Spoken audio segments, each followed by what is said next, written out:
Students of plus one class, हमारा एक topic रह गया था plant life cycle and alternation of generation. तो पहले आप डायग्राम देख लें। फर्स्ट डायग्राम जो बना हुआ है इसमें आप देखें कि जो हैप्लॉन्टिक फेज़ है वो बहुत ज़्यादा है, तो इसको हैप्लॉन्टिक लाइफ साइकिल बोलेंगे। ये मोस्टली एल्गी में होता है। यहाँ आप देखें गैमीटोजेनेसिस, गैमीटोजेनेसिस से गैमीट बन रहे हैं, सिनगैमी फ्यूज़न जाइगोट बन रहा है, मियोसिस हो रही है, फिर मियोसिस से स्पोर बन रहे हैं। और आपको ये पता होना चाहिए हमेशा spore is haploid and zygote is always diploid, gametophyte is always haploid and sporophyte is always diploid। तो इस टाइप का लाइफ साइकिल एल्गी में मिलता है, it is called the haplontic life cycle. अब हम दूसरे लाइफ साइकिल पे आते हैं, that is called diplontic life cycle.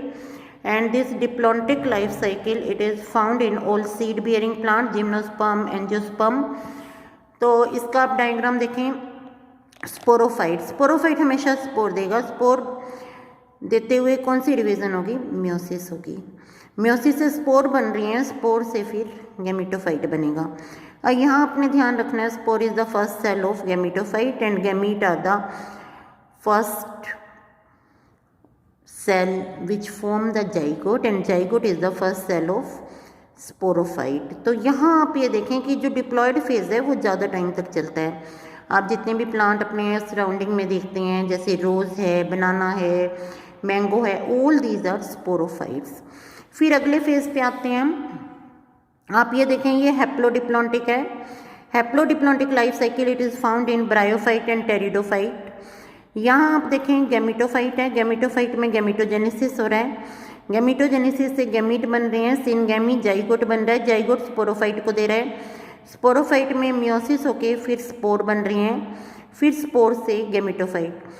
हमेशा साइकिल तो वो चलेगा, केवल तीनों में क्या डिफरेंस है कि कौन सा फेज ज़्यादा टाइम चल रहा है और कौन सा फेज कम टाइम चल रहा है। It is called haplodiplontic life cycle. अब हम इनकी डिटेल करेंगे। सबसे पहले आप देखें, in plant both haploid and diploid cell can divide by mitosis. This ability lead to formation of different plant body, haploid and diploid.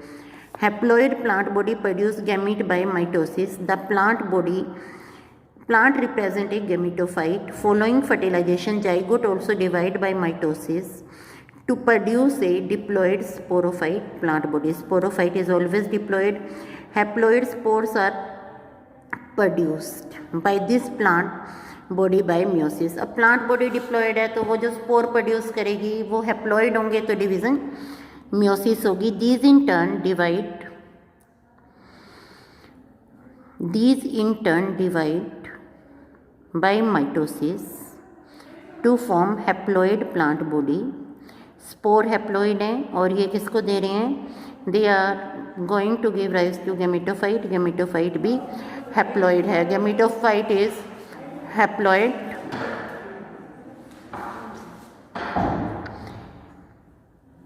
During the life cycle of any sexually reproducing organism, this in turn divide these spores के लिए आया है, mitosis से divide करेंगे, haploid plant body बनाएंगे। And फिर हम बात करते हैं, during the life cycle of any sexually reproducing plant there is alternation of generation. किसके बीच में रहेगा बेटा? हैप्लॉइड और डिप्लॉइड फेज के बीच में। तो सबसे पहले हम बात करते हैं, sporophytic generation is represented by one cell zygote, जो मैंने आपको पहला डायग्राम बताया है। There are no free living sporophyte. Meiosis in the zygote result in formation of haploid spore. Haploid spore divide mitotically and form the gametophyte. The dominant photosynthetic phase in such plant, dominant and photosynthetic phase in such plant is the free living gametophyte. This kind of life cycle is called haplontic life cycle क्योंकि gametophyte haploid होता है।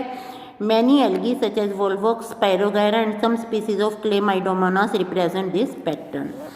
इसके बाद हम अगले उस पे आएंगे, on the extreme. This is type in which diploid sporophyte is dominant phase. जितने भी आप प्लांट देख रहे हैं अपने सराउंडिंग में, they are the sporophyte. फिर हम बात करते हैं फोटोसिंथेटिक। स्पोरोफाइट फोटोसिंथेटिक है, bear the green colour leaves.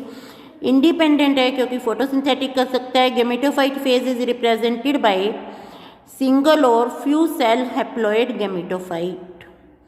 Single cell or few cell haploid gametophyte. This kind of life cycle is called diplontic life cycle. All seed bearing plant, gymnosperm, angiosperm following this path. फिर हम बात करते हैं bryophyte और pteridophyte. इनमें intermediate condition है, that is they are having the haplodiplontic phase. However they differ in dominant phase. A dominant, independent, photosynthetic, thalloid और erect phase. Dominant है, इंडिपेंडेंट है, फोटोसिंथेटिक है, थैलोइड है, इरेक्ट फेज है, is represented by haploid gametophyte. It alternate with short lived multicellular sporophyte.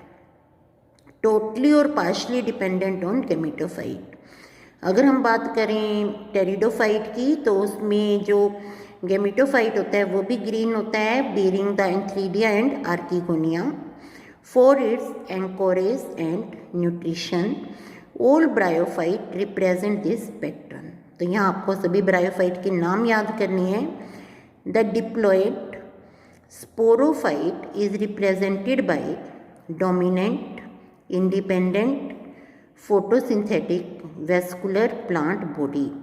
Diploid sporophyte की बात हो रही है. It alternate with multicellular sporophytic, autotrophic, independent but short lived. Short lived is very important haploid gametophyte. यहाँ आपको ध्यान रखना है sporophyte alternate with gametophyte and gametophyte alternate with sporophyte. Such a pattern is known as haplodiplontic life cycle. All pteridophyte exhibit this pattern. फिर यहाँ कुछ exception है. Interestingly, while most algal generation are haploid, some of them such as Ectocarpus, Polysiphonia, Kelp are haplodiplontic. Fucus and alga is diplontic. तो बेटा ये आपने सारे diagram भी करनी है, एग्जाम्पल भी करनी है, और किस प्लांट में कौन सा लाइफ साइकिल है. जहाँ जैसे इसने यहाँ ब्रायोफाइट दे दिया तो आपको नाम आ सकता है कि in this plant give the type of life cycle. Thank you बेटा.